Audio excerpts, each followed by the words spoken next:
Hello प्यारे बच्चों, welcome in 10 minute biology and welcome again in career infinity classes bye sir Avinash Sharma. आज बेटा हम लोग देखेंगे 10 मिनट बायोलॉजी यानी कि बायोलॉजी इन वन शॉट। तो उसमें हम देखेंगे फोटोसिंथेसिस। तो लेट्स बिगिन बेटा। फोटोसिंथेसिस क्या होती है?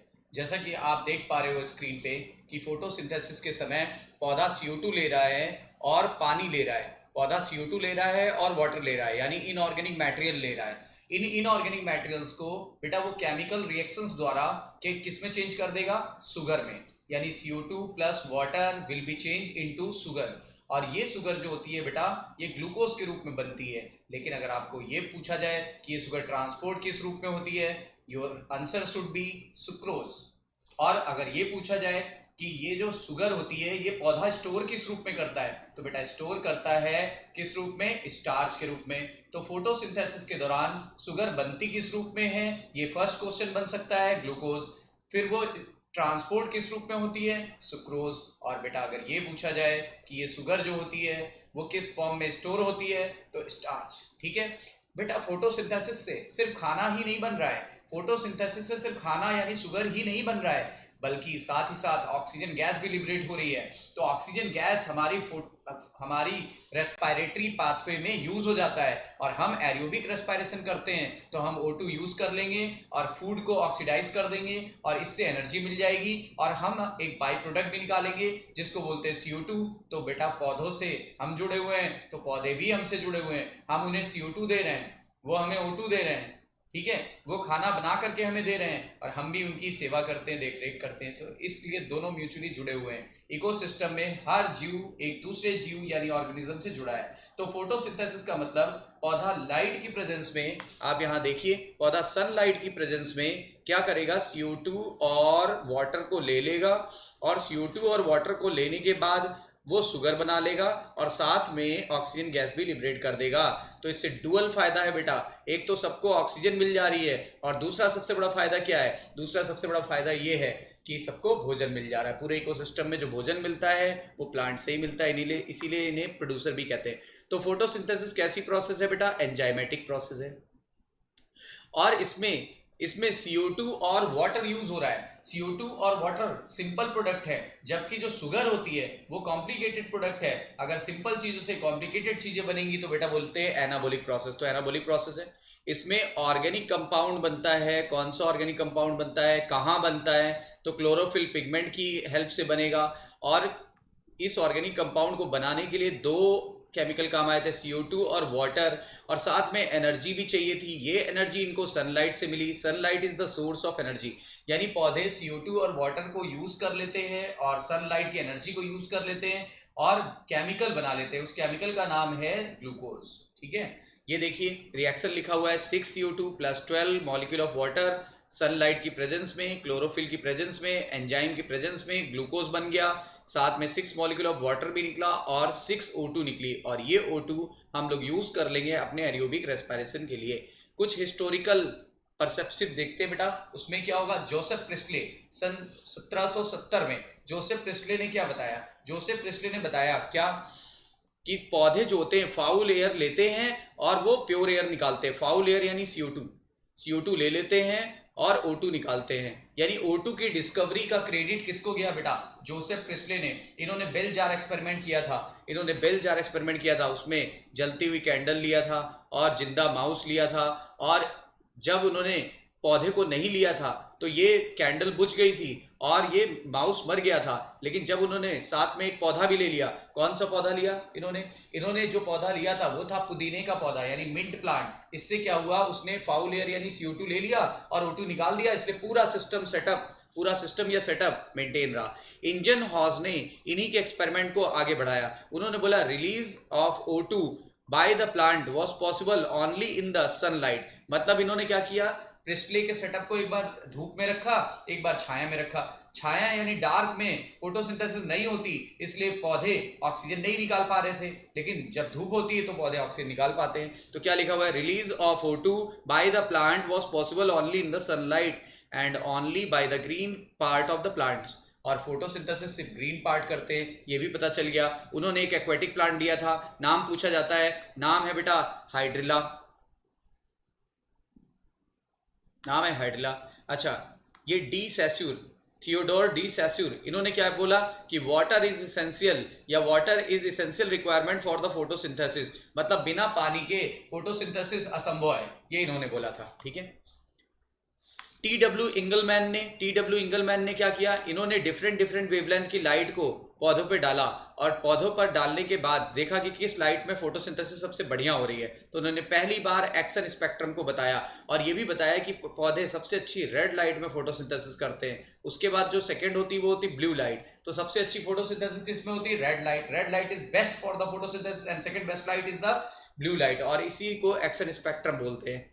देखिए, वॉन नील जो कि माइक्रोबायोलॉजिस्ट थे, इन्होंने बैक्टीरिया पे काम किया था, तो इन्होंने बताया कि photosynthesis is essentially A light dependent process, मतलब फोटोसिंथेसिस के लिए लाइट का होना जरूरी है, और उसमें जो हाइड्रोजन होता है वो ऑक्सीडाइजेबल कंपाउंड से हाइड्रोजन जो होता है वो from an oxidizable compound reduce CO2, मतलब ये जो हाइड्रोजन है, जैसे मान लो वाटर में हाइड्रोजन है, अब वाटर ऑक्सीडाइज हो जाएगा, वाटर ऑक्सीडाइज हो जाएगा तो ऑक्सीजन गैस निकलेगी, साथ में हाइड्रोजन निकलेगा और इलेक्ट्रॉन निकलेंगे। ये जो हाइड्रोजन होता है ये एक रिड्यूस सब्सटेंस के पास चला जाएगा और इसी रिड्यूस सब्सटेंस की हेल्प से CO2 का रिडक्शन हो जाएगा और CO2 रिड्यूस होकर के शुगर बनाता है। मतलब ये पता चला कि जो हाइड्रोजन कंपाउंड्स है जैसे वाटर, इनका ऑक्सीडेशन होता है, जबकि CO2 क्या है, CO2 का रिडक्शन होता है, और जब CO2 रिड्यूस होती है तो शुगर बनता है, जब वाटर ऑक्सीडाइज होता है तो ऑक्सीजन निकलती है, ऐसा पता चला। तो इन्होंने एक सिंपल केमिकल इक्वेशन के फॉर्म में इसको बताया, उन्होंने बोला 2H2A प्लस CO2 और सनलाइट की प्रेजेंस में 2A बन जाएगा, CH2O यानी शुगर का ये इंपेरिकल फार्मूला है, और वाटर भी बन जाएगा। इन्होंने ही क्लियर कर दिया कि जो ऑक्सीजन निकलती है वो हाइड्रोजन वाले कंपाउंड से निकलती है, CO2 से नहीं निकलती। यानी कि ऑक्सीजन का स्रोत क्या है बेटा, पौधे ने जो वाटर लिया उससे ऑक्सीजन निकली कि पौधे ने जो CO2 लिया उससे ऑक्सीजन निकली, तो इन्होंने ही क्लैरिफाई कर दिया। इससे पहले साइंटिस्ट कंफ्यूज थे, उन्हें लगता था कि जो ऑक्सीजन है वो CO2 से निकलती है, लेकिन वॉन नील ने माइलस्टोन डिस्कवरी कर दी। हिल ने क्या किया, हिल ने evolution of oxygen occurs during light reaction ये बताया, मतलब लाइट रिएक्शन के दौरान ही क्या निकलती है, ऑक्सीजन। डार्क रिएक्शन के दौरान ऑक्सीजन नहीं निकलती। डार्क रिएक्शन के दौरान क्या होता है, केल्विन साइकिल चलती है जिससे CO2 फिक्स हो जाता है शुगर में। तो याद रखिएगा, केल्विन ने C3 पाथवे को खोजा था जिसको कार्बन फिक्सिंग पाथवे बोलते हैं, तो C3 पाथवे या कार्बन फिक्सिंग पाथवे, ये तो आपको क्लियर ही हो गया होगा। ठीक है। फोटोसिंथेसिस कहाँ होती है बेटा, फोटोसिंथेसिस पत्तियों में होती है, पत्तियां या ग्रीन पार्ट्स में होती है। अब आपको पता होगा कि ग्रीन पार्ट्स यानी पत्तियों के अंदर मीजोफिल सेल होती है, मीजोफिल सेल के अंदर चलेंगे तो क्लोरोप्लास्ट मिलेगा, क्लोरोप्लास्ट स्पेशल बॉडीज को बोला जाता है, क्लोरोप्लास्ट के अंदर स्पेशल पिगमेंट मिलेगा। इस पिगमेंट को क्या बोलते हैं बेटा, इस पिगमेंट को हम लोग बोलते हैं क्लोरोफिल। और आपको पता होगा क्लोरोफिल के मॉलिक्यूल ही सनलाइट को ट्रैप करते हैं, जैसे ही सनलाइट को ट्रैप करेंगे तुरंत इलेक्ट्रॉन एक्साइटेड हो जाएंगे, इन इलेक्ट्रॉन की ऊर्जा को प्लांट बदल लेता है ATP और NADPH में। ठीक है, इसको बोलते हैं एसिमिलेटरी पावर। यही ऊर्जा जो लाइट रिएक्शन के दौरान बनी बेटा, ये यूज हो जाएगी डार्क रिएक्शन में। डार्क रिएक्शन का मतलब ये नहीं होता कि वो अंधेरे में होगी, डार्क रिएक्शन लाइट पर डिपेंड नहीं करती, लेकिन बेटा जो प्रोडक्ट बना है लाइट रिएक्शन का, दैट इज ATP और NADPH, जिसको एसिमिलेटरी पावर भी बोलते हैं, उस पर डिपेंड करती है। ठीक है, क्लियर। तो देखो क्या लिखा हुआ है, site for photosynthesis. Photosynthesis green parts में होती है, स्पेशली लीव्स में होती है। पत्तियों के अंदर फोटोसिंथेसिस मेसोफिल सेल के अंदर होती है, क्योंकि उसी के अंदर क्लोरोप्लास्ट होते हैं। क्लोरोप्लास्ट ही फोटोसिंथेसिस का एक्चुअल साइट है। थैलेक्वाइड, उसके अंदर आपको पता होगा सिक्के पाए जाते हैं, सिक्कों के समान स्ट्रक्चर को थैलेक्वाइड बोलते हैं और पूरे झुंड को ग्रेना। ठीक है, तो ये क्लोरोप्लास्ट में पाए जाते हैं। इसी के अंदर बहुत सारे पिगमेंट होते हैं। कौन से पिगमेंट, क्लोरोफिल नाम का पिगमेंट होता है, और ये कैप्चर कर लेता है सोलर एनर्जी को। ठीक है, और यहीं से फोटोसिंथेसिस स्टार्ट होती है। और इन्होंने बोला मेम्ब्रेनस सिस्टम, जिसमें ग्रेना और थैलेक्वाइड और ये सब आ जाएगा, यही रिस्पॉन्सिबल होता है लाइट को पकड़ने के लिए। मतलब फोटोसिंथेसिस में 2 रिएक्शन होती है, एक लाइट रिएक्शन, एक dark reaction. Light reaction light में होती है, डार्क रिएक्शन के लिए लाइट की जरूरत नहीं है, हाँ, लेकिन लाइट रिएक्शन के प्रोडक्ट की जरूरत होती है, और product of the light reaction is ATP plus NADPH। ये देखो लिखा हुआ है कि जब लाइट मिली तो पौधे ने बना लिया ATP और NADPH, इसी को बोलते हैं एसिमिलेटरी पावर।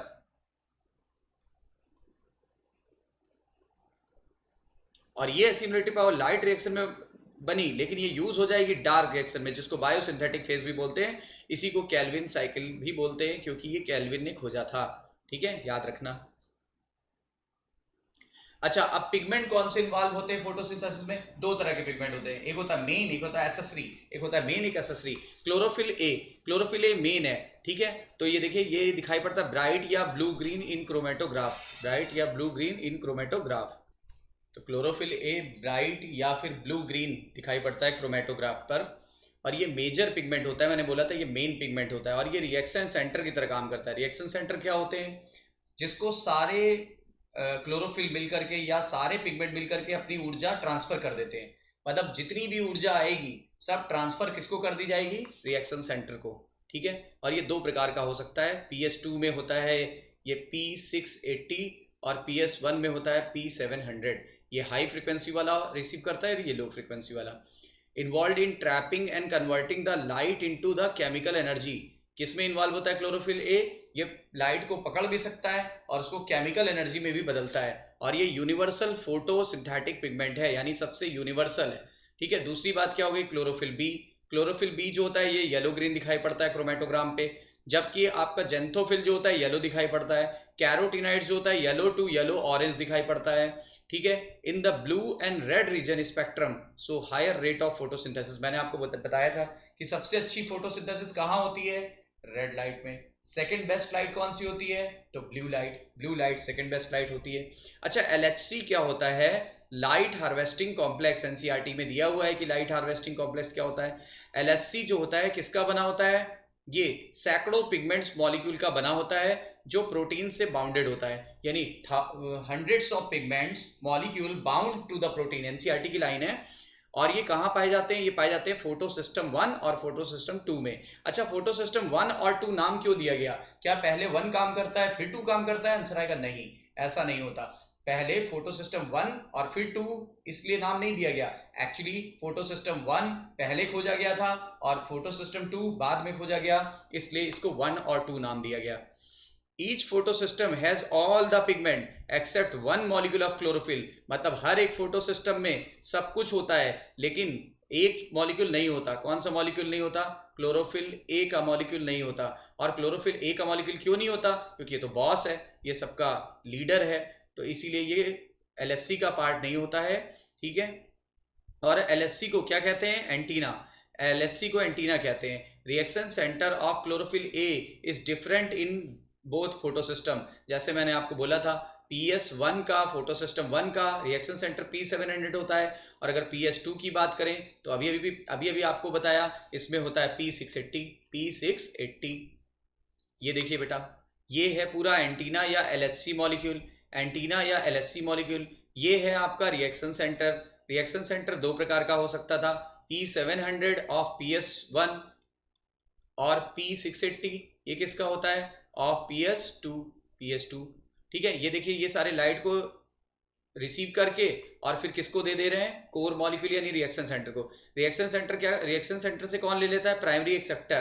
प्राइमरी एक्सेप्टर भी दोनों का अलग अलग होता है, PS1 का अलग होता है, PS2 का अलग होता है। ठीक है, फोटो सिस्टम 1 में क्लोरोफिल ए मैक्सिमम कितनी लाइट को रिसीव करता है? तो 700 नैनोमीटर तक की लाइट को रिसीव करता है, जबकि फोटो सिस्टम 2 में जो रिएक्शन सेंटर या क्लोरोफिल ए होता है वो कितने को रिसीव करता है? 680 नैनोमीटर को।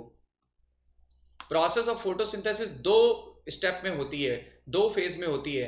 एक को बोलते हैं फोटोकेमिकल फेज और एक को बोलते हैं बायोसिंथेटिक फेज, लेकिन इनको लाइट रिएक्शन और डार्क रिएक्शन भी बोल सकते हैं। ठीक है, फोटोकेमिकल फेज यानी लाइट रिएक्शन, इस फेज में लाइट की जरूरत पड़ेगी। इस फेज में किसकी जरूरत पड़ेगी? लाइट की। यानी ये लाइट डिपेंडेंट रिएक्शन है कि light independent? Light dependent reaction. इसमें होगा क्या? क्लोरोफिल के मॉलिक्यूल पहले लाइट को रिसीव करेंगे, फिर पानी जो है वो टूटेगा। पानी टूटने को बोलते हैं फोटोलिसिस ऑफ वाटर। अगर पानी टूटेगा तभी ऑक्सीजन निकलेगी, और जो हाइड्रोजन है वो NADPH के रूप में जुड़ जाएगा। NADP किस में बदल गया? NADPH में। देखो हाइड्रोजन मिल गया। ये हाइड्रोजन कहाँ से मिली? वाटर से। ठीक है, और जो इलेक्ट्रॉन वगैरह था उसकी हेल्प से ATP बन गया, यानी इलेक्ट्रॉन ने ATP बना दिया, और देखिए फाइनली क्या हो गया? हाइड्रोजन ने NADPH बना दिया। और ये रिएक्शन ग्रेना में होती है कि स्ट्रोमा में? तो ग्रेना में होती है। कहाँ होती है? ग्रेना में। तो बेटा लाइट रिएक्शन कहाँ होती है? ग्रेना में। और अब आप देखिए बायोसिंथेटिक फेज यानी डार्क रिएक्शन लाइट पर डिपेंड नहीं करती, बल्कि लाइट रिएक्शन के प्रोडक्ट पर डिपेंड करती है। और डार्क रिएक्शन में फूड बनता है। फूड किस रूप में बनता है? शुगर के रूप में। और इस साइकिल को कहते क्या है? Calvin cycle. कैल्विन साइकिल कहाँ होती है बेटा? स्ट्रोमा में। तो light reaction takes place in grana, जो कि सिक्कों के ढेर को बोलते हैं, और सिक्के को क्या बोलते हैं? थैलेक्वाइड। जबकि बेटा जो लिक्विड पार्ट होता है क्लोरोप्लास्ट का, वो क्या होता है? वो होता है स्ट्रोमा। और स्ट्रोमा में क्या होता है? स्ट्रोमा में डार्क रिएक्शन होती है यानी कैल्विन साइकिल होती है। फोटोफास्फोराइलेशन क्या बोलते हैं? किसको बोलते हैं बेटा? देखो, फास्फोराइलेशन का मतलब होता है एटीपी और फोटो का मतलब होता है लाइट। जब भी कभी लाइट रिएक्शन होगी तो फिर क्या होगा? लाइट की प्रेजेंस में सनलाइट का उपयोग करके पौधा क्या कर लेता है? पौधा बना लेता है एटीपी। इसी प्रोसेस को बोलते हैं फोटोफास्फोराइलेशन, यानी process of formation of high energy chemical यानी एटीपी और NADPH in the presence of sunlight. ठीक है। नॉन साइक्लिक और साइक्लिक फास्फोराइलेशन दो स्टेप होते हैं। देखो, लाइट रिएक्शन में दो स्टेप होते हैं, एक साइक्लिक और एक नॉन साइक्लिक। अगर इलेक्ट्रॉन अपने जगह पे, अपनी पोजीशन पे वापस आ गया या अपनी ऑर्बिट पे वापस आ गया तो इसको बोलते हैं साइक्लिक फास्फोराइलेशन। और अगर अपनी पोजीशन पे वापस नहीं आ पाया तो इसे नॉन साइक्लिक बोलते हैं। नॉन साइक्लिक, देखिए कि नॉन साइक्लिक के लिए किसकी जरूरत पड़ेगी? इसके लिए दोनों फोटो सिस्टम की जरूरत पड़ती है। ठीक है, फोटो सिस्टम सेकंड की भी जरूरत पड़ती है और फोटो सिस्टम फर्स्ट की जरूरत भी पड़ती है। और दोनों फोटो सिस्टम को आपस में जोड़ता कौन है? एनसीईआरटी की लाइन है ईटीएस जोड़ता है दोनों को। और इसको जेड स्कीम भी बोलते हैं क्योंकि रिडॉक्स पोटेंशियल स्केल पे इसका शेप जेड आता है। रिडॉक्स पोटेंशियल स्केल पे इसका शेप कैसा आएगा बच्चों? जेड, इसीलिए इसका नाम पड़ गया जेड स्कीम। और देखो, नॉन साइक्लिक वाली रिएक्शन को कैसे याद करोगे? नॉन साइक्लिक फोटोफास्फोराइलेशन में क्या बनेगा? देखो, एन का मतलब NADPH बनेगा, NADPH, ये ट्रिक है बेटा। ओ का मतलब मान लो ऑक्सीजन निकलेगी, और ऑक्सीजन कब निकलती है? जब वाटर स्प्लिट होता है। जब वाटर स्प्लिट होगा तभी बेटा ऑक्सीजन निकलेगी, तो वाटर स्प्लिटिंग भी नॉन साइक्लिक में होगी। और कहीं पे भी साइक्लिक फास्फोराइलेशन आ गया, देखो नॉन हटा दिया तो साइक्लिक पढ़ोगे, तो कहीं पे भी साइक्लिक अगर वर्ड आएगा तो एटीपी बनेगी। यानी बताइए क्या क्या बना? देखो, एटीपी भी बन गई, NADPH भी बन गया। ठीक है, दोनों बन गया। अच्छा, ऑक्सीजन क्यों नहीं लिखा? ऑक्सीजन गैस है। गैस पौधे के अंदर तो रुकेगी नहीं, वो स्टोमेटा द्वारा निकल करके बाहर चली आएगी और हमारी रेस्पिरेटरी पाथवे में काम आ जाएगी। ठीक है, तो ये सब कुछ यहाँ पे बना। और इसमें PS2 की जरूरत पड़ेगी, PS1, दोनों की जरूरत पड़ती है। नॉन साइक्लिक में दोनों की जरूरत पड़ती है, PS1 as well as PS2। और ये रिएक्शन कहाँ होती है? ये होती है लैमेली ऑफ ग्रेना की लैमेली में होगी। याद रखिएगा। Hence this process is carried, इसलिए ये प्रोसेस चलती है। अब साइक्लिक फास्फोराइलेशन में क्या होगा? इलेक्ट्रॉन जहां से चलेगा वहां वापस आ जाएगा। ठीक है, इसीलिए इसको बोलते हैं साइक्लिक फोटोफास्फोराइलेशन। इसके लिए केवल PS1 की जरूरत पड़ती है और इलेक्ट्रॉन जो है वो सर्कुलेट करके वापस आ जाएगा विद इन PS1 की जरूरत पड़ेगी तो PS1 से वापस आ जाएगा। वहां क्या हुआ था? वहां PS2 से चला और PS1 के पास पहुंचा, PS2 के पास वापस नहीं आया था। ठीक है, और ये वाली रिएक्शन होती है स्ट्रोमा लैमेली में, वो होती ग्रेना लैमेली में, और ये होती स्ट्रोमा लैमेली में। ठीक है, ये इसकी पॉसिबल लोकेशन है because in this region PS2 and NADPH reductase enzyme. NCERT की बहुत इंपॉर्टेंट लाइन है, यहां से क्वेश्चन पुट अप हो सकता है बच्चों कि फोटो सिस्टम सेकेंड और NADP रिडक्टेज एंजाइम कहां पर नहीं होता है? तो ये स्ट्रोमा लैमेली पर नहीं होता, और अगर स्ट्रोमा लैमेली पर ये एब्सेंट होता है तो केवल और केवल वहां PS1 पाया जाएगा, और जब PS1 पाया जाएगा तो साइक्लिक फोटोफास्फोराइलेशन होगा। Hence only ATP molecule are synthesised. क्या बोला था? अगर कहीं पे भी साइक्लिक वर्ड आ जाए तो ATP बनेगा। यहाँ NADPH नहीं बनेगा, यहाँ फोटोलिसिस ऑफ वाटर नहीं होगा, यहाँ ऑक्सीजन नहीं निकलेगा। Is that clear? फिर देखिए, it occurs only when light of the wavelength beyond 680 nanometre is available. मतलब बोला गया यहाँ पे 700 नैनोमीटर तक की लाइट की जरूरत पड़ेगी तभी ये हो पाएगा। क्यों? क्योंकि इसका रिएक्शन सेंटर 700 नैनोमीटर लाइट को लेने के लिए सेंसिटिव है। अब आप बोलोगे सर यहाँ लिखा है 680, क्या लिखा है बच्चों? लिखा है बियॉन्ड द 680 नैनोमीटर। बियॉन्ड का मतलब 680 के आगे यानी 700। फिर देखो क्या लिखा हुआ है, ETS यानी जेड स्कीम। इसमें क्या PS1 इन्वॉल्व हुआ था, PS2 इन्वॉल्व हुआ था। ठीक है, और यहाँ पर PS2 में 680 नैनोमीटर तक की लाइट को रिसीव करने की क्षमता थी, यानी रेड रेंज की लाइट को ये रिसीव करता है। फिर इलेक्ट्रॉन जब निकलेंगे PS2 से तो एक्साइटेड होकर के निकलेंगे, ये इलेक्ट्रॉन ईटीएस को दे दिया जाएगा, पहले एक्सेप्टर को दे दिया जाएगा, फिर ईटीएस को दे दिया जाएगा। ठीक है, ईटीएस में कौन सी प्रोटीन इन्वॉल्व होती है? साइटोक्रोम। अब क्या होगा, अब जो मूवमेंट होता है इलेक्ट्रॉन का वो एक्साइटेड से अनएक्साइटेड स्टेज में आ जाएगा, यानी डाउन हिल हो जाएगा। Then electron pass to PS1, अब PS1 को मिल जाएगा। PS1 क्या करेगा, PS1 से इलेक्ट्रॉन को दे दिया जाएगा NADP+, तो ये इलेक्ट्रॉन भी ले लेगा यहाँ से, और हाइड्रोजन जो वाटर से टूटा था ये ले लेगा और बना देगा NADPH। ठीक है, और जब भी कभी ETS होता है तो इलेक्ट्रॉन की हेल्प से ही क्या बन गया था? ATP। इस प्रकार ATP भी बन गया और NADPH भी बन गया। This is the last product of the light reaction. Light reaction का लास्ट प्रोडक्ट क्या होता है? ATP और NADPH, that is assimilatory power. अब देखो, जब भी कभी पानी टूटता है तो पानी कहाँ टूटता है? PS2 में। PS2 में टूटता है, हाइड्रोजन, ऑक्सीजन और इलेक्ट्रॉन में टूटेगा। अच्छा, अब आप ये देखो, ध्यान से देखिए कि जो ऑक्सीजन होती है हमारे एटमॉस्फेयर में वो किस फॉर्म में? एटॉमिक फॉर्म में है कि मॉलिक्यूलर फॉर्म में? बताइए। तो वो होती है बेटा मॉलिक्यूलर फॉर्म में, क्योंकि O2 लिखा होता है। तो अब सोचो जरा, अगर यहाँ पे एक वाटर का मॉलिक्यूल टूटता तो यहाँ पे 2 हाइड्रोजन निकलते और हाफ O2 निकलता बेटा, या O निकलता, या तो हाफ O2 निकलता या तो O निकलता, और 2 इलेक्ट्रॉन निकलते। इसलिए क्या होगा बेटा, इसलिए याद रखो यहाँ पे 2 वाटर मॉलिक्यूल स्प्लिट होते हैं, तभी तो एक O2 निकलता है। इसी रिएक्शन को बैलेंस करने के लिए आप समझ गए होंगे। केमी ऑस्मोटिक थ्योरी क्या होती है? कल भी बोला था आपको, पीटर मिचेल ने दी थी। केमी ऑस्मोटिक थ्योरी किस पर बेस्ड होती है? प्रोटॉन ग्रेडियंट पर। केमी ऑस्मोटिक थ्योरी क्या बनने को एक्सप्लेन करती है? ये एक्सप्लेन करती है ATP बनने को। अब ATP 2 जगह बन सकता है। माइटोकॉन्ड्रिया में ATP बनेगा तो बच्चों क्या बोलेंगे? ऑक्सीडेटिव फास्फोराइलेशन, जो हम लोग ने रेस्पिरेशन चैप्टर में पढ़ा था। लेकिन बेटा जब यहां पर ATP बनने की बात हो रही है तो ये क्लोरोप्लास्ट में बन रहा है। ठीक है, और इसे बोलेंगे फोटोफास्फोराइलेशन, क्योंकि लाइट की वजह से ATP का फॉर्मेशन हो रहा है। तो chemiosmotic theory explain the mechanism of ATP synthesis in chloroplast. In photosynthesis, ATP synthesis is linked with the development of proton gradient, यानी प्रोटॉन ग्रेडियंट डेवलप किया जाएगा। कहाँ पे? Across the membrane. इस समय ये मेम्ब्रेन कौन सी होगी? Thylakoid membrane. ठीक है, और उसके अंदर जो गैप होगा, अभी देखिएगा, ये देखिए, उसके अंदर के गैप को ल्यूमेन कहते हैं। तो ल्यूमेन कहते हैं। ATP एज एंजाइम यहां पर भी काम करेगा, और ATP एज एंजाइम यहां पर भी डिफ्यूजन ऑफ प्रोटॉन कराएगा, और जब अक्रॉस द मेम्ब्रेन हो जाएगा डिफ्यूजन, तो फिर क्या हो जाएगा? सारी एनर्जी दे दी जाएगी, जिससे ATP एज एंजाइम एक्टिवेट हो जाएगा और ये कैटालाइज कर देगा ATP फॉर्मेशन को। मतलब ADP plus inorganic phosphate plus energy, it will form ATP, और ATP बनने को बोलते हैं फास्फोराइलेशन। ये देखिए, बाहर की तरफ हाइड्रोजन आयन की कमी है, बाहर की तरफ हाइड्रोजन आयन लेस होते हैं, अंदर की तरफ हाइड्रोजन आयन मोर होते हैं। इसका मैं NCERT के 3 पॉइंट्स को ब्रीफली बता देता हूं। बाहर हाइड्रोजन कम क्यों है? क्योंकि देखो ये NADPH, ये देखो NADP प्लस NADPH में बदल रहा है, तो ये बाहर से ही तो हाइड्रोजन पिक कर रहा है, मतलब बाहर हाइड्रोजन की कमी हो गई। नंबर 2, अंदर हाइड्रोजन ज्यादा क्यों हो गया? क्योंकि स्प्लिटिंग ऑफ वाटर या ऑक्सीडेशन ऑफ वाटर किधर हो रहा है बेटा? अंदर की बाहर? अंदर।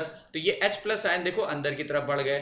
तो ये दो पॉइंट हो गए। तीसरा पॉइंट, ये जो इलेक्ट्रॉन एक्सेप्टर है, नाम है PQ यानी प्लास्टोक्यूनॉन। ये एक्चुअली में इलेक्ट्रॉन एक्सेप्टर नहीं था, ये हाइड्रोजन कैरियर होता है। ये बाहर की हाइड्रोजन को अंदर कैरी कर देता है, तो ये बदल जाता है PQH2 में। तो क्या होता है? ये यहाँ से इलेक्ट्रॉन ले लेता है, बाहर से हाइड्रोजन ले लेता है, और PQ will convert into PQH2, और ये अंदर जा करके PQ इसको छोड़ देगा, हाइड्रोजन छोड़ देगा, इलेक्ट्रॉन दे देगा आगे ETS में, इलेक्ट्रॉन ETS में पहुंचा देगा। तो फिर क्या होगा बताइए? बाहर की तरफ हाइड्रोजन आयन की कमी हुई और अंदर ये वाला हाइड्रोजन ट्रांसफर हो गया, तो ये हाइड्रोजन आयन की अधिकता हो गई बेटा। अब बताओ, बाहर H+ आयन काफी कम है, एक तरफ H+ आयन काफी कम है, ल्यूमेन साइड में H+ आयन काफी ज्यादा हो गया। बताइए कौन सा ग्रेडियंट डेवलप हो गया? प्रोटॉन ग्रेडियंट डेवलप हो गया। अब अगर हम इस प्रोटॉन ग्रेडियंट को तोड़ें अगर इस प्रोटॉन ग्रेडियंट को हम ब्रेक डाउन करें तो क्या होगा, बहुत सारी ऊर्जा मिलेगी बेटा। तो देखो ये प्रोटॉन हाई कॉन्सेंट्रेशन से लो कॉन्सेंट्रेशन की तरफ डिफ्यूज कर जाएगा, और डिफ्यूज करता है CF0 पार्टिकल से। हम लोग ने रेस्पिरेशन में पढ़ा था वो F0 पार्टिकल था और F1 था, यहाँ CF0 और CF1 इस्तेमाल करते कपलिंग फैक्टर।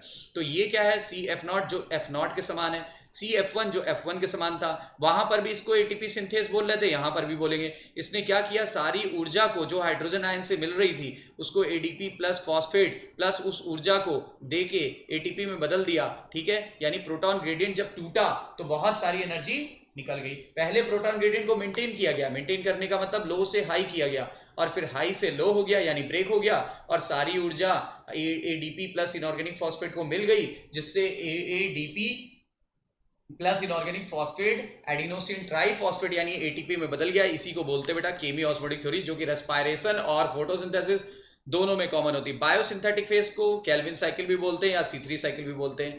देखो क्या सीखा हमने, ATP और NADPH लाइट रिएक्शन में बना, लेकिन यूज कहां होगा, खाना बनाने में यानी डार्क रिएक्शन में। The first CO2 fixation product in C3 plant is PGA। बताइए C3 पौधे को C3 क्यों बोलते हैं, क्योंकि इसका पहला स्टेबल प्रोडक्ट फास्फोग्लिसरिक एसिड होता है, और इसमें कार्बन की संख्या कितनी होती है बेटा, तो कार्बन की संख्या 3 होती है, इसलिए इसको C3 साइकिल भी कहते हैं। फिर क्या लिखा हुआ है, CO2 एक्सेप्टर मॉलिक्यूल, यहां पर होगा RUBP CO2 एक्सेप्टर मॉलिक्यूल होगा। सुनो जरा, RUBP जो कि CO2 एक्सेप्टर मॉलिक्यूल है, ठीक है, ये CO2 को रिसीव कर लेगा। ये 5 कार्बन का कंपाउंड है बेटा, ये 1 कार्बन, तो यहाँ पे 6 कार्बन का कोई ना कोई कंपाउंड बनना चाहिए, लेकिन यहाँ 3 कार्बन के 2 कंपाउंड बन जाते हैं। क्या नाम है इसका, फास्फोग्लिसरिक एसिड। आई थिंक अब समझ में आ गया होगा।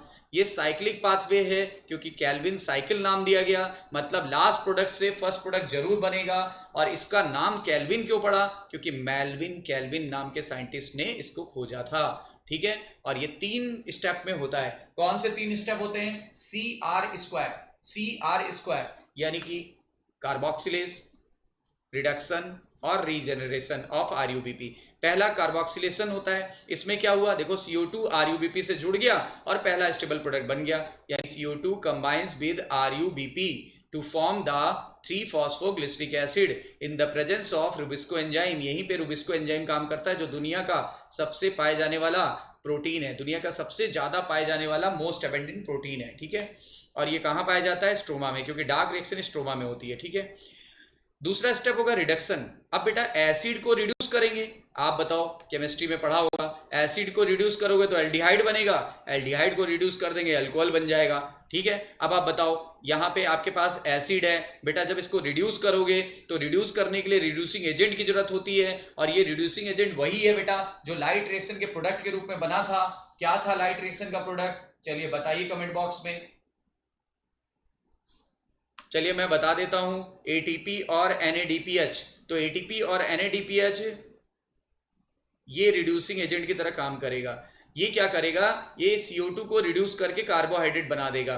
और एक CO2 के रिडक्शन के लिए बेटा, एक CO2 के रिडक्शन के लिए क्या होगा, 2 ATP और 2 NADH खर्च होगा। ये देखो लिखा है फॉर द रिडक्शन ऑफ पर CO2 मॉलिक्यूल, यानी एक CO2 को रिड्यूस करने के लिए 2 ATP खर्च होगा बेटा, और 2 NADP खर्च होगा, ठीक है, याद रखिएगा। तो एक बात बताओ, एक CO2 से ग्लूकोज कितना बनेगा, बताओ बेटा ग्लूकोज कितना बनेगा, तो आप बताओ। ग्लूकोज में कार्बन होते हैं 6, ग्लूकोज में कार्बन होते हैं 6, ठीक है। और एक CO2 से यहाँ पे ग्लूकोज पूरा तो बन नहीं सकता, तो कितना बनेगा, 1/6, यानी एक CO2 से 1/6 ग्लूकोज बनता है, याद रखिएगा।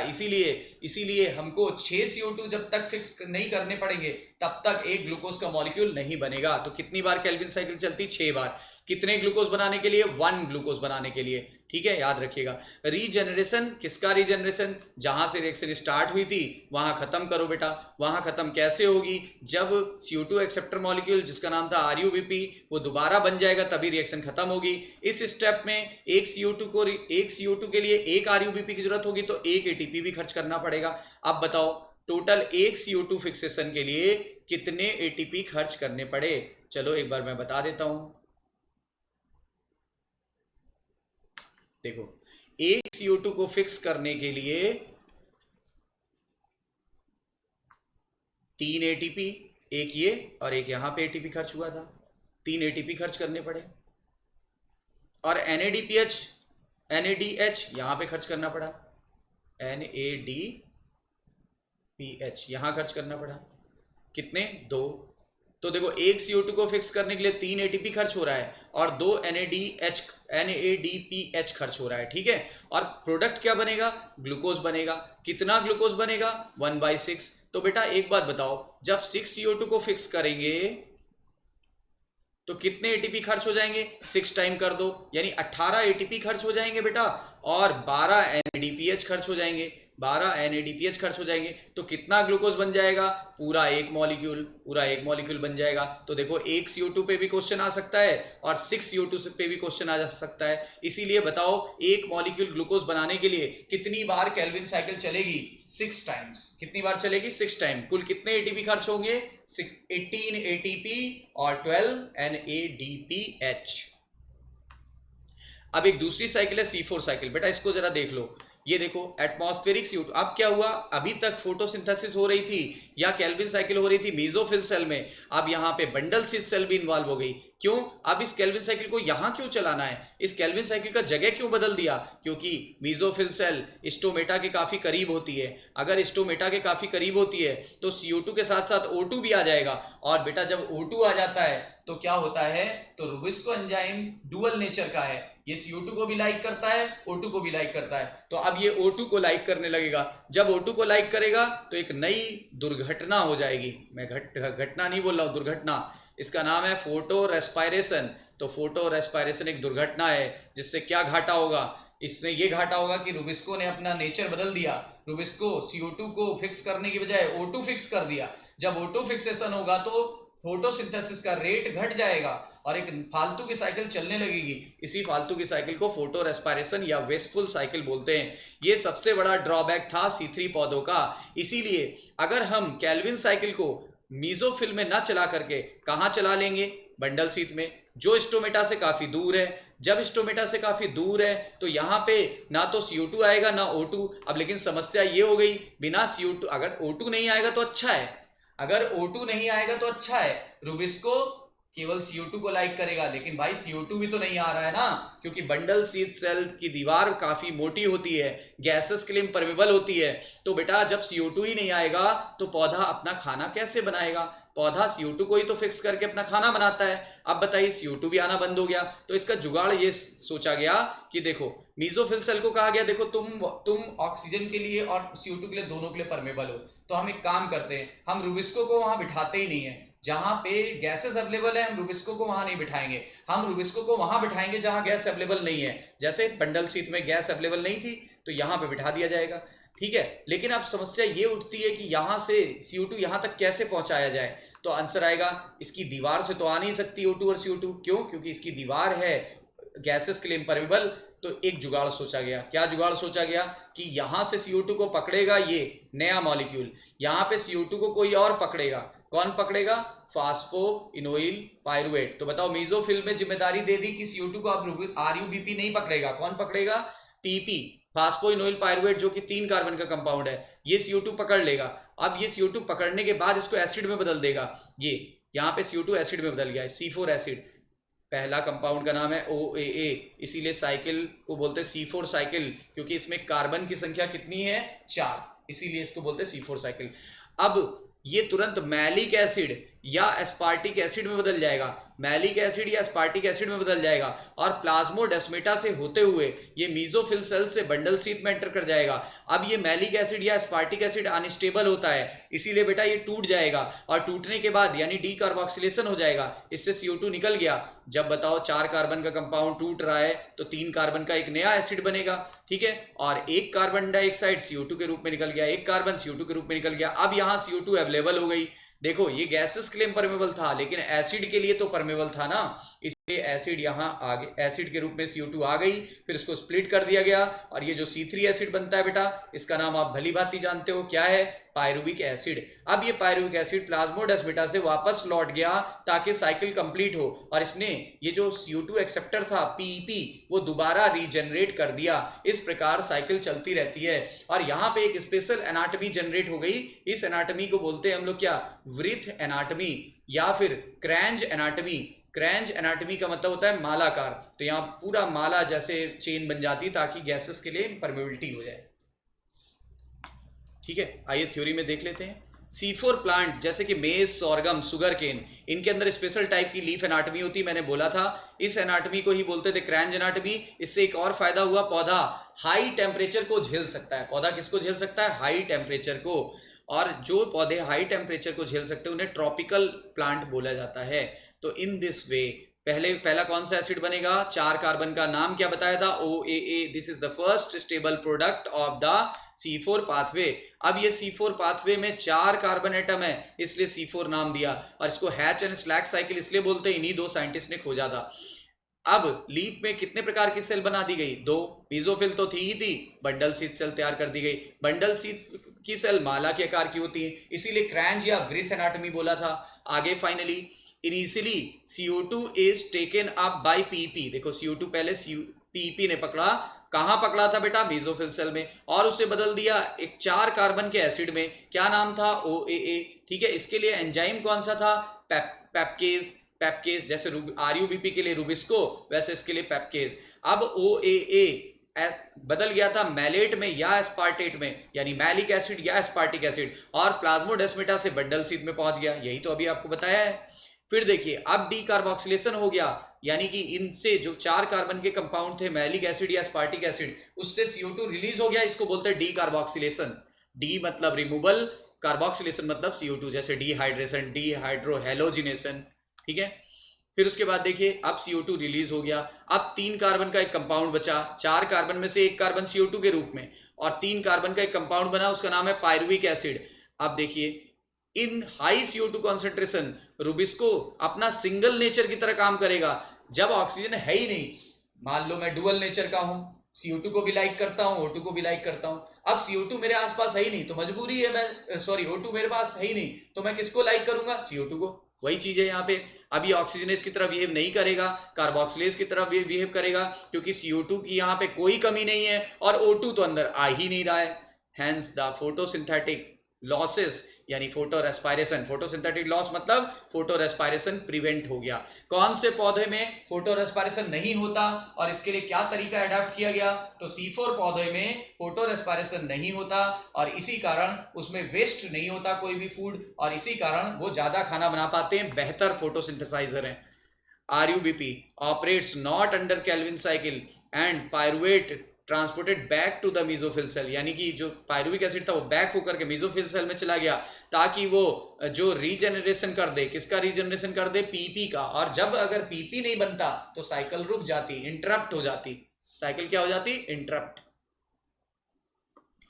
आइए फोटो रेस्पायरेशन को देखते हैं। फोटो रेस्पायरेशन क्या है? Light induce respiration in the green plant is called as photo respiration. मतलब लाइट की प्रेजेंस में जो रेस्पायरेशन हो रहा है उसको बोलते हैं फोटो रेस्पायरेशन। अच्छा, इसको रेस्पायरेशन क्यों बोला? क्योंकि पौधा O2 लेता है, CO2 निकालता है, और ये रिएक्शन केवल और केवल कब होती है? लाइट की प्रेजेंस में, इसीलिए इसको बोला गया फोटो रेस्पायरेशन।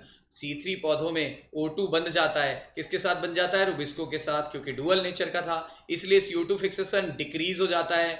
इस प्रोसेस में RUBP जो है वो 2 मॉलिक्यूल PGA का नहीं बनाएगा। अभी तक RUBP कितने PGA के मॉलिक्यूल बना रहा था? 2, तो 2 मॉलिक्यूल बना रहा था, ठीक है। लेकिन अब वो O2 के साथ रिएक्ट कर गया तो 1 मॉलिक्यूल PGA का बनाएगा जो कि 3 कार्बन का कंपाउंड है, और 1 मॉलिक्यूल नया बना देगा जो कि 2 कार्बन का कंपाउंड है। तभी तो देखो ये 5 कार्बन और यहाँ 0 कार्बन, तो यहाँ पे 3 कार्बन ये हो गए, 2 कार्बन ये हो गए। देख लो रिएक्शन बैलेंस है।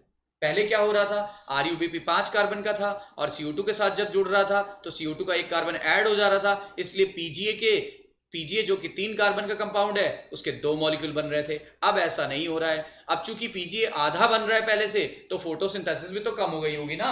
और ये जो फास्फोग्लाइकोलेट है ये एक नई साइकिल चालू कर देता है, इसी को बोलते हैं फोटो रेस्पायरेशन। और ना तो इस साइकिल में एटीपी बनती है और ना ही NADPH बनता है और ना ही कोई शुगर बनती है, और करीब 25% लॉसेस यहाँ पे हो जाते हैं CO2 फिक्सेशन के। इसीलिए इसको वेस्टफुल साइकिल बोले या यूजफुल, तो वेस्टफुल साइकिल बोलेंगे बेटा। C4 पौधे अच्छे क्यों हैं? फोटो रेस्पायरेशन नहीं होता, हाई लाइट इंटेंसिटी को झेल सकते हैं, हाई टेम्परेचर को झेल सकते हैं, और क्या हो सकता है, प्रोडक्टिविटी ज्यादा होगी कि कम, मतलब खाना ज्यादा बनाएंगे कि कम, तो खाना ज्यादा बनाएंगे, याद रखिएगा, इंपॉर्टेंट बात है।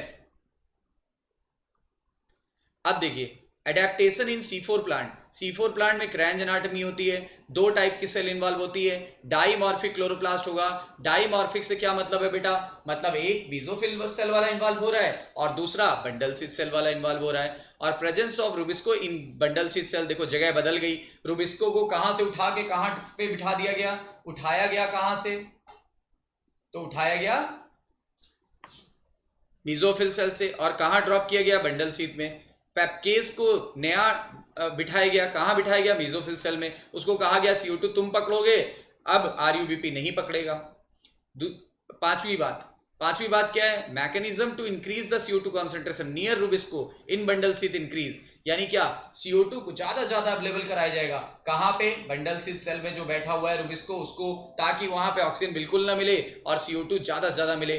कैम साइकिल किसे बोलते हैं, क्रेजुलेशियन एसिड मेटाबॉलिक साइकिल को कैम साइकिल बोलते हैं। और कैम साइकिल में होता क्या है, इनमें टाइम बदल दिया गया बेटा, जगह नहीं बदली गई। इनको कहा गया देखो जगह हम बदल नहीं सकते, तो एक काम करते हैं, टाइमिंग बदल देते हैं। क्या क्या टाइमिंग बदल दी, बोला स्टोमेटा जो होते हैं रात को तुम खोलो दिन को बंद करो, रात को खोलो दिन को बंद करो, काम वही होगा।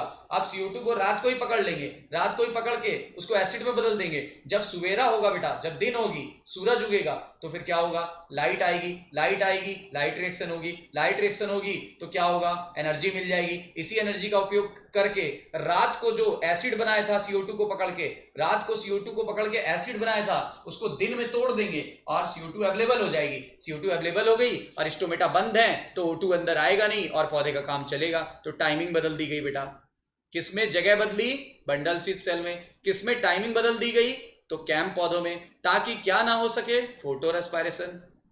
अब देखिए इसमें कैक्टस आएगा, ब्रायोफिलम और पाइनएप्पल आता है, ठीक है, ये सकुलेंट प्लांट होते हैं, सकुलेंट।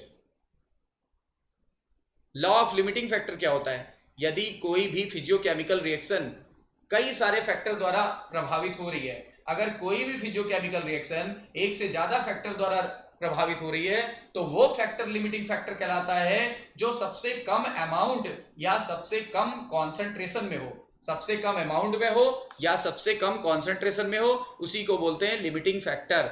तो देखो क्या लिखा हुआ है, अगर किसी केमिकल प्रोसेस या फिजियोकेमिकल प्रोसेस को more than one factor affect कर रहे हैं, then the rate will be determined by the factor which is nearest to the minimum value, यानी जो मिनिमम वैल्यू में, मिनिमम सांद्रता में होगा, सबसे कम मात्रा में होगा, वही होगा लिमिटिंग फैक्टर। ठीक है, जैसे सबसे कॉमन लिमिटिंग फैक्टर है CO2, क्योंकि CO2 एटमॉस्फेयर में काफी कम है, फिर भी वो पौधों के लिए लिमिटिंग फैक्टर की तरह काम करती है और ये डायरेक्टली इफेक्ट करती है किसी भी प्रोसेस को। यानी कि मैं तो बोलता हूं limiting factor directly proportional to rate of reaction, rate of reaction के डायरेक्टली प्रोपोर्शनल होता है। मान लो CO2 हमने बढ़ाया तो पौधे की फोटोसिंथेटिक रेट भी बढ़ेगी, लेकिन आप जानते हो हर चीज एक लिमिट में होनी चाहिए। ठीक है, तो मान लो पहले बढ़ी, अब भी आप बढ़ा रहे हो, थोड़ी और बढ़ी, अब भी बढ़ा रहे हो, थोड़ी और बढ़ी, लेकिन एक लिमिट के बाद अब बढ़ना बंद हो जाएगी। क्यों? क्योंकि CO2 को आप बढ़ा रहे हो, तो CO2 मान लो लिमिटिंग फैक्टर था, अब CO2 के बाद लाइट लिमिटिंग फैक्टर थी, अब CO2 लाइट से ज्यादा चला गया, अब बताइए किसका लेवल नीचे रह गया, लाइट। तो अब CO2 लिमिटिंग फैक्टर रहा ही नहीं, वो तो एक्सीड हो गया, अब नहीं बढ़ेगी। अब किस पर रेट प्रभावित होगी, तो लाइट पर रेट प्रभावित होगी। जो फैक्टर लिमिटिंग फैक्टर होगा उसी से रेट अफेक्टेड होती है। तो देखिए कई लिमिटिंग फैक्टर के बारे में दिया है, जैसे लाइट में क्या दिया है, rate of photosynthesis increase at low light intensity, rate of photosynthesis increase at low light intensity, मतलब जब लो लाइट इंटेंसिटी की बात करेंगे और वहां से हाई लाइट इंटेंसिटी की तरफ ले जाएंगे तो रेट बढ़ेगा।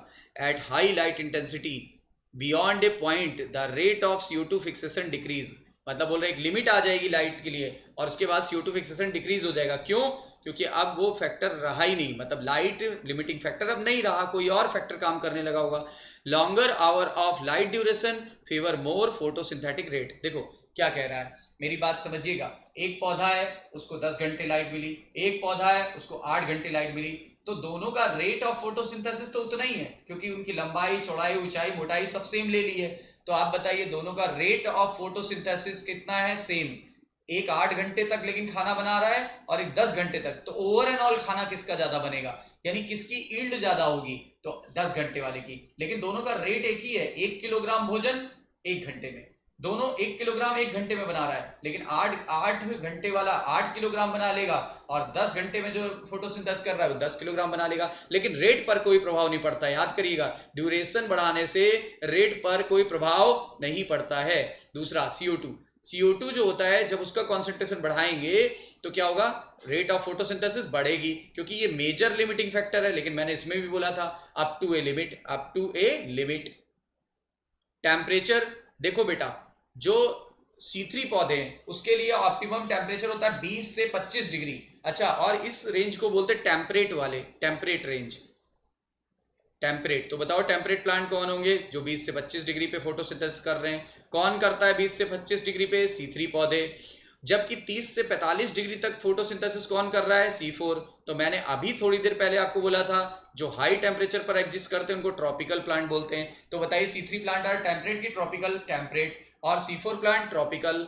अब वाटर की बात करते हैं, तो water is the one of the reactant in photosynthesis. Water के बिना तो फोटोसिंथेसिस हो ही नहीं सकती, ठीक है।